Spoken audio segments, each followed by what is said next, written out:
Hello students. आज का हमारा टॉपिक है स्मॉल हाइड्रो पावर प्लांट। जैसा कि नाम से क्लियर हो रहा है, hydro means water and power plant the place where the power should be generated. So यहाँ पे हम वाटर की हेल्प से जो है पावर जनरेट करेंगे।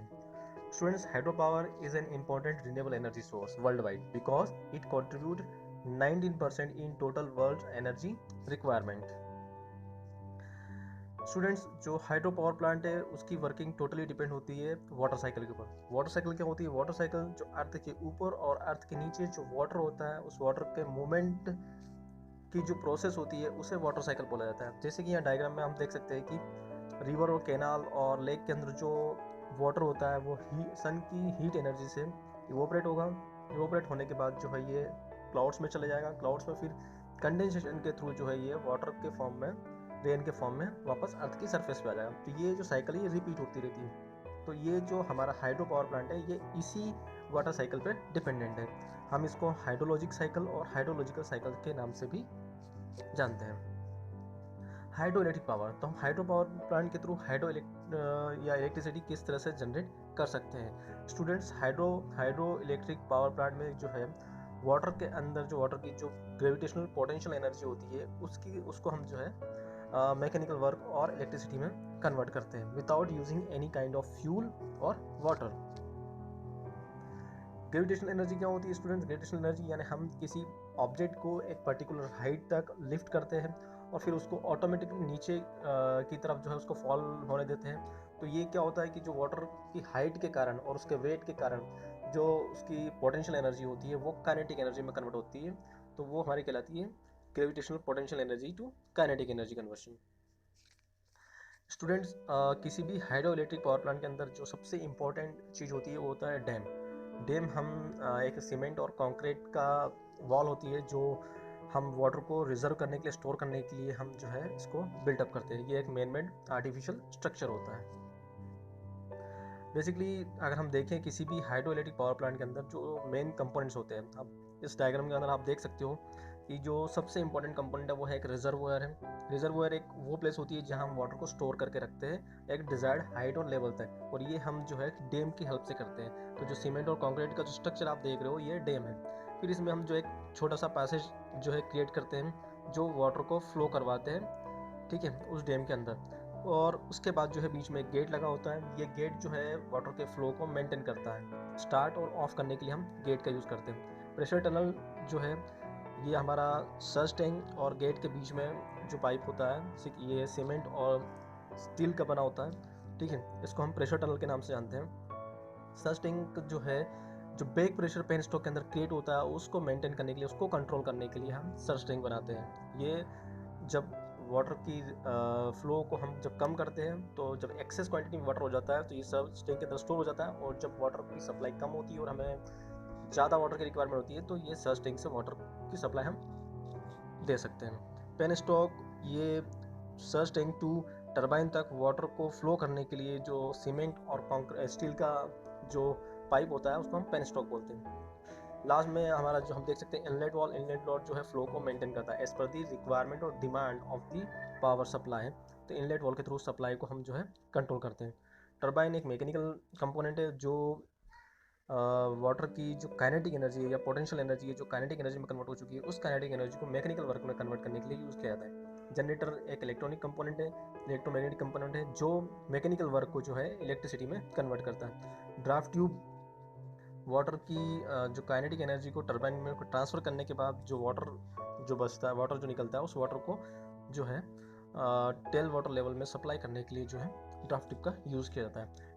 स्टूडेंट्स, टेल वाटर लेवल और head water level is the height of maximum level of the water at which the water fall on the turbine, the height at which from which the water fall on the turbine. And tail water level ये है कि जो water turbine blade से fall होने के बाद energy देने के बाद जो वाटर नीचे कलेक्ट हो जाता है वो लेवल जो वाटर कहलाता है tail water level, and it is the lowest level of water and it is the highest level of the water.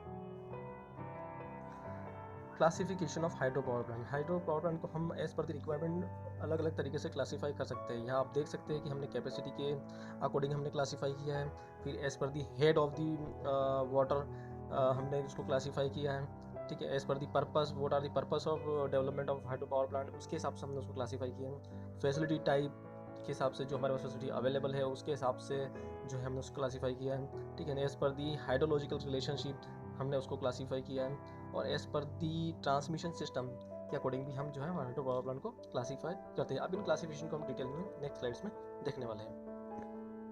अगर हम कैपेसिटी के हिसाब से देखें तो हम हाइड्रो पावर प्लांट्स को जो है 4 कैटेगरी में डिवाइड करते हैं। जैसे कि हम देख सकते हैं कि अगर हमें लोड 100 किलोवाट से कम रेंज में हमें इलेक्ट्रिसिटी जनरेट करना है, पावर जनरेट करना है, तो उस तरह का पावर प्लांट जो डेवलप होगा वो power plant micro power plant के कहलाता है। ठीक है, अगर हमारी जो कैपेसिटी है पावर जनरेशन की वो अगर 100 से 1000 किलोवाट है तो उस तरह का पावर प्लांट जो है मिनी हाइड्रो पावर प्लांट कहलाता है।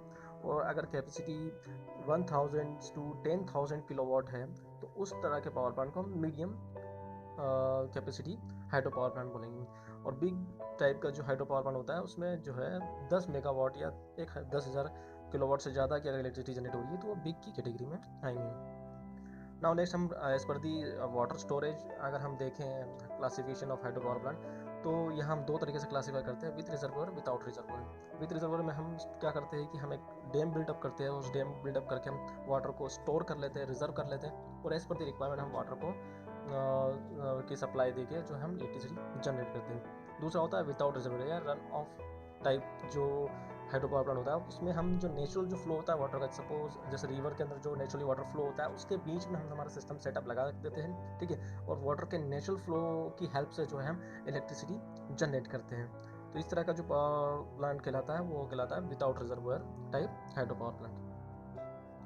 अगर हम हेड के हिसाब से अगर क्लासीफाई करें तो यहाँ 3 टाइप से हम क्लासीफाई कर सकते हैं कि जो मैक्सिमम जो हाइट होती है वाटर की जहाँ से हमने उसको फॉल करवाना है उस हाइट के हिसाब से हम क्लासीफाई करें तो सबसे पहले लो हेड होता है। लो हेड मैक्सिमम हाइट होती है वाटरफॉल की वो होती है 50 मीटर। ठीक है, तो उस तरह का जो हाइड्रो पावर प्लांट है वो लो हेड कहलाएगा। मीडियम हेड में 50 टू 300 मीटर के बीच में जो है हाइट होती है वाटरफॉलिंग की, तो वो जो है medium head hydro power plant होता है। और हाई हेड में जो है वो 300 मीटर से ज़्यादा हाइट से हम अगर वाटर को फॉल करवा रहे हैं तो वो high head type hydro power plant कहलाता है।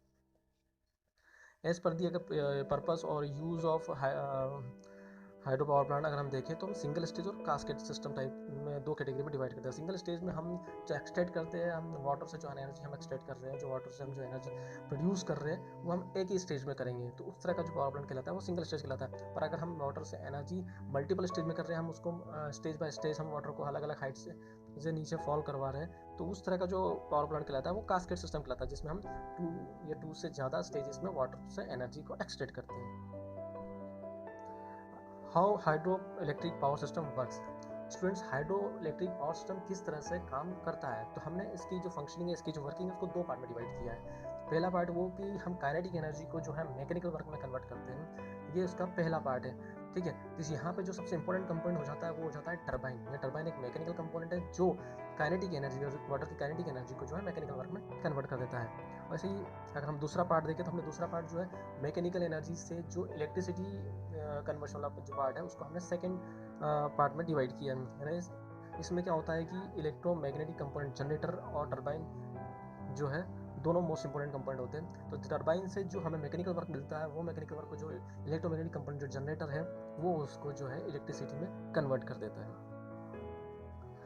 अगर हम देखें कि कैसे कितनी इलेक्ट्रिसिटी या कितनी कैपेसिटी होगी एक हाइड्रो इलेक्ट्रिक पावर प्लांट की, तो किसी भी हाइड्रो इलेक्ट्रिक पावर प्लांट की कैपेसिटी अगर हम मेजर करना है तो बेसिकली 2 कंपोनेंट पर डिपेंड करती है। एक उसका होता है फ्लो रेट और दूसरा होता है head. Flow rate is the amount और quantity of water flow from the in a given time, clear, और head is the height from which the water fall, okay. तो इन दोनों पे डिपेंड करता है। तो फ्लो रेट यहाँ पर अगर आप देखिए तो फ्लो रेट जो है वो डायरेक्टली प्रोपोर्शनल होता है द पावर प्रोडक्शन के ऊपर, द इलेक्ट्रिसिटी प्रोडक्शन के ऊपर, डायरेक्टली प्रोपोर्शनल टू इलेक्ट्रिक। अगर हम क्वांटिटी ऑफ फ्लो रेट अगर हम इंक्रीज करते हैं, क्वांटिटी ऑफ वाटर फ्लो अगर इंक्रीज करते हैं तो हमारा पावर प्रोडक्शन भी इंक्रीज होगा। ठीक है, सिमिलरली अगर हेड की बात करें तो हम अगर हेड बढ़ाते हैं तो भी हमारा जो है पावर प्रोडक्शन इंक्रीज होगा। तो ये दोनों कंपोनेंट जो है पावर प्रोडक्शन के डायरेक्टली प्रोपोर्शनल होते हैं। अगर हम इसका एक सिस्टमेटिक फार्मूला देखें तो power is equal to head into flow into efficiency. Head the height of water from which it should be fall, and the flow amount quality of water in the given time. और efficiency जो mechanical component, जो electromagnetic component जो use किए plant के अंदर, उनकी efficiency है। Basically अगर हम ओल्ड और पुअरली मेंटेन हाइड्रो प्लांट की बात करें तो उसकी जो एफिशिएंसी थी 60% होती है, और अगर हम नए और वेल मेंटेन प्लांट की बात करें तो उसकी एफिशिएंसी 90% होती है। तो इस फार्मूले के रिलेशन से हम किसी भी हाइड्रो पावर प्लांट की जो है कैपेसिटी कैलकुलेट कर सकते हैं।